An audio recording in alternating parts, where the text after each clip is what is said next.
I'm just saying that everybody accepts that there is caste discrimination in this country. Let us now find out the true extent of the caste discrimination. నేను వివాదాస్పదంగా మాట్లాడదలుచుకోలేదు. కుల వివక్ష ఈ దేశంలో ఉందనే విషయం మనం అందరం యాక్సెప్ట్ చేసుకొని ఆ తర్వాత ఈ విషయాన్ని ఏ విధంగా సరి చేయాలనో ఆలోచన చేయాలని చెప్పి నేను మనం చేస్తున్నాను. I use the analogy of an X-ray. When somebody gets injured, the first thing you do, you go to the hospital, the doctor says, let us do an X-ray. నేను ఒక ఎక్స్రే లాగా పోలుస్తున్నాను. ఎట్లంటే ఎవరికి యాక్సిడెంట్ అయినా doctor మొదటిగా ఏమంటాడంటే hospital పోయి x ray చేయించుకోవాలని. అదే పోలిక దీనికి ఇస్తున్నాను నేను. No one will ever say to you, please don't have an X-ray. No doctor will say it.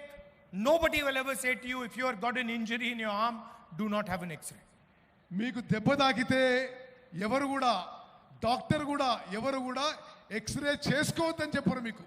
In fact, if some doctor were to tell you that I suspect that your arm is broken, but you should not have an X-ray, you will say that the doctor is crazy.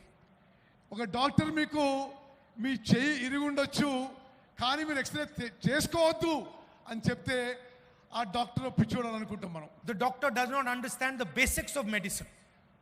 అంటే ఆ డాక్టర్కి medicine యొక్క basics అని చెప్పి స్పష్టమవుతుంది. And that is all I am saying. I am saying we all agree that there is a concept called caste in India. We all agree that there is a concept called caste discrimination in India.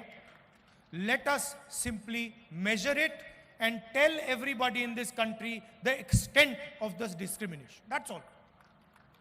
ఈ కుల వ్యవస్థ ఉందని ఈ కుల వివక్ష ఉందని భారతదేశంలో ముందు మనం ఒప్పుకుందాం.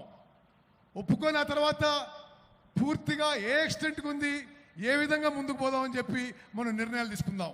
And the moment I say this, the people in the BJP, the leaders of the BJP, the Prime Minister suddenly start to say that I am dividing the country.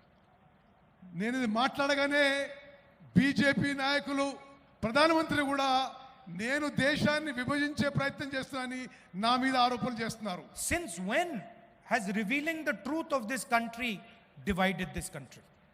దేశం గురించి నిజం చెప్తే అది దేశాన్ని విభజించడమా అని చెప్పి నేను అడుగుతున్నాను. All we are saying is let us explore the truth. నేను అంటున్న ఒకటే, మనం నిజం పరిశీలించాలి, నిజం తెలుసుకోవాలని చెప్పి నేను మనం చేస్తున్నాను. Foundation of all our religions is truth. Foundation of all our religions is ahimsa. All we are saying is let us explore the truth of discrimination. అన్ని మతాల్లో ఉన్న విషయం మనం నిజంతో పోవాలని, మనం ఈ విషయంలో కుల విషయంలో కూడా నిజం తెలుసుకొని ముందుకు పోవాలని చెప్పి నేను మనం చేస్తున్నాను. First of all, let us find out how many Dalits, how many OBCs, how many Adivasis, how many minorities, how many general caste, how many women there are in this country. మనము ఈ census ద్వారా ఎంతమంది దళితులు ఉన్నారు, ఎంతమంది ఆదివాసులు ఉన్నారు, ఎంతమంది ఓబీసీలు ఉన్నారు, ఎంతమంది మహిళలు, ఈ వివరాలన్నీ కనుక్కునే అవకాశం ఉంటుంది. After that, let us find out how is wealth distributed in this country. అది చేసిన తర్వాత దేశం యొక్క ధనం ఏ విధంగా ఈ సామాజిక వర్గాల్లో మరి విభజించబడదో అది కూడా కనుక్కుందాం. What share of wealth do Dalits have? What share of wealth do OBCs have? What share of wealth do women have? Let us find this out. దేశం యొక్క ధనం దళితుల దగ్గర ఎంత ఉంది, ఆదివాసుల దగ్గర ఉంది, ఓబీసీల దగ్గర ఎంత ఉంది, అది మనం కనుక్కోవాలి. Let us find out how many poor general caste people there are. ఎంతమంది నిరుపేదలు ఉన్నారో మరి తెలుసుకోవాలి మనం. Let us ask ourselves the question, how many Dalits are there in corporate India? How many OBCs are sitting in the top 500 companies of this country?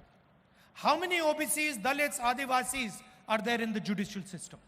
How many Dalits, OBCs, Adivasis are there in our forces? Let us ask these questions. Why are we scared of asking these questions? ఎంతమంది దళితులు, ఆదివాసీలు, ఓబీసీలు corporate కంపెనీల్లో కనుక్కోవాలి, న్యాయ వ్యవస్థలో ఎంతమంది కనుక్కోవాలి, సైనికులు ఎంతమంది ఉన్నారో కనుక్కోవాలి. ఇది అవసరం అని చెప్పి నేను భావిస్తున్నాను. The only people who can resist asking this question are the people who are hiding the truth, who do not want the people of India to know the truth about discrimination in this country. దీనికి వ్యతిరేకం ఉన్నవాళ్ళు కేవలం నిజం బయటికి రావద్దు అనే వాళ్ళే దీనికి వ్యతిరేకం అని చెప్పి నేను మనం చేస్తున్నాను. Those would be the people who benefit from the discrimination.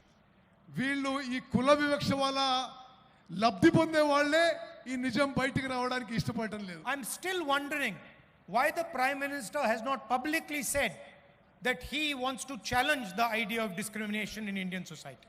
నేను ఆశ్చర్యపోతున్నా, ప్రధానమంత్రి గారు ఇప్పటి వరకు కుల వివక్ష విషయాన్ని ఈ దేశంలో ఛాలెంజ్ చేయడానికి ముందుకు వస్తున్నానని ఒక్కసారి కూడా మాట్లాడలేదు. Why hasn't he said he wants to know how many Dalits there are in India's boardrooms? మరి ఇండియా కార్పొరేట్ కంపెనీల్లో ఎంతమంది దళితులున్నారో మరి నరేంద్ర మోదీ గారికి తెలియవద్దని ఎందుకున్నది? How many OBCs are in our judicial system? ఎంతమంది ఓబీసీలు మన న్యాయ వ్యవస్థలో ఉన్నారని మరి నరేంద్ర మోదీ గారికి తెలియాల్సిన అవసరం ఉంది. How many Adivasis are anchors in our media system?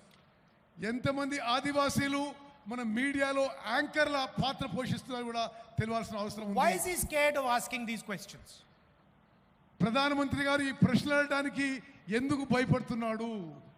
I committed on behalf of the Congress party in Parliament House that we will carry out a national caste census.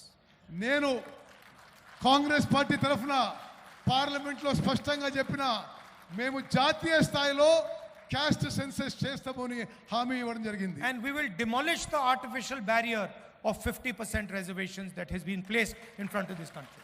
ఇప్పటి వరకు ఏది ఉందో 50% వరకు రిజర్వేషన్స్ అది మేము ఎత్తేస్తామని చెప్పి నేను మనవి చేస్తున్నాను. And for me, Telangana is the model of the national caste census. నాకు తెలంగాణలో జరుగుతుంది జాతీయ స్థాయిలో కాస్ట్ సెన్సస్ కి ఇదే మోడల్ గా నేను భావిస్తున్నాను. And I think I'd like to thank the leadership of Telangana because they have done a truly beautiful thing in this process.